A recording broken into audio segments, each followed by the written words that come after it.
So like I said, 1969, big year, the zeitgeist was hot.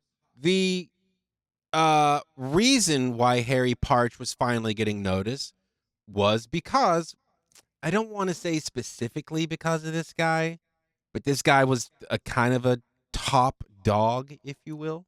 Yeah. And funny enough, I didn't even realize this. His name is Moondog, and the song is Witch of Endor. I, again, picked this one because of the instruments he's created, which you are hearing as the percussion going on right now. If you would like more volume, I'm happy to supply that. All good on my end, sir. Let's ride. And so he did create percussion instruments mainly. The one that you're hearing is his best known one, and it's called the Trimba. What's interesting about him is that the stuff he designed, he's like obsessed with triangles. And so a lot of his drums and a lot of his doodads are in the shape of a triangle formed. They're very beautiful looking pieces. But unlike Harry Parch, who created a microtonal system of his own, wrote sheet music, etc., for his instruments to be played through, Moondog had no actual musical knowledge, and in fact was blind. So just a whole bunch of layers. He started in the 1940s. This is like his maybe fifth or sixth record. It came out in 1969, but anybody interested, go check out Moondog's. He has 2 records from 1953 that really showcase his percussion instruments. Every song is like a minute and a half long, and it's all groove. It's so cool. And so that's kind of what people peaked on him, was that he didn't have any real musical training or knowledge, and he's blind, so he can't like write sheet music or anything.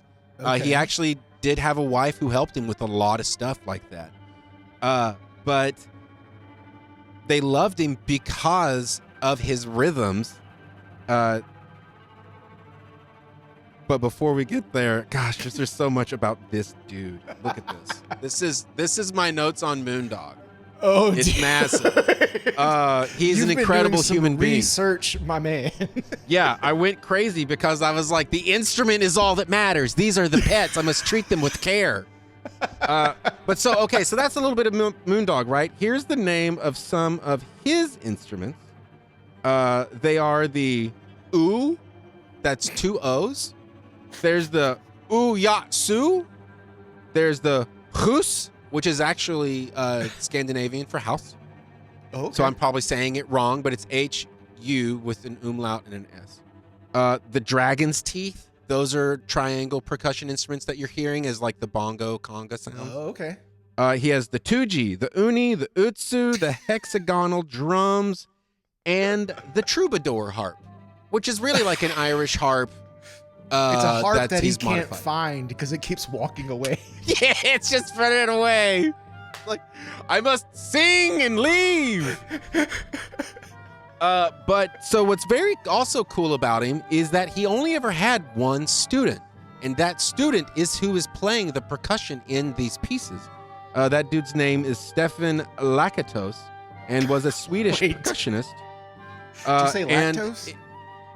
It's like Lakatos, Lakatos. Okay. But he's a Swedish percussionist. All right. And he's the only person outside of Moondog who knew how to build the instruments because Moondog taught him. And so he did go on to make some past or post-mortem of Moondog. Oh, okay. But sadly, Moondog was a poor man. He lived in New York City. He was often found on 6th Avenue between a couple of the 50s, like 51st to 56th, I think. All right. And he would be down there playing his instruments. He would be trying to sell the records that he'd made, like just hustling. Yeah. Like any blind man would do. You get on the corner and you sling records. Yes. Yes. He also got the nickname the Viking of 6th Avenue because there was a period where he wore a non-accurate Viking helmet with horns and like the whole full garb of a Viking outfit with like a spear type deal. Highly worth a Google to lay eyes upon that. Just to know what that actually looks like. Yeah. But he only did it for a few years. You know, like I said, the zeitgeist was moving. People were getting freaky and far out. Yeah. But also ended up being, according to Philip Glass and Steve Reich, two massive composers, Moondog is their major influence. They have said that on the record. This dude made them who they are. So that's really far out. But also, he jammed and was inspired Charlie Parker, Frank Zappa, Igor Stravinsky, and has also hung out on the regular with Lenny Bruce, William S. Burroughs, and Allen Ginsberg. Oh, wow. So, of the just beatnik like crowd for sure. Yeah, just like a G among G's. Yeah. One of the coolest dudes. And luckily, because people got hip to Moondog, people also got hip to Harry Partch. So his net positivity actually expanded out onto others. It's quite an incredible human being. And so, yeah, this is, I forget the album name, to be honest with you. But, it's actually called Moondog. It's Moondog. There are 2 albums called Moondog, because that's what Moondog does. Moondog does what Moondog wants. That's right. And thus, and if he wants to dress like a Viking, he can. Yeah. You better believe it. And that is our time with Moondog.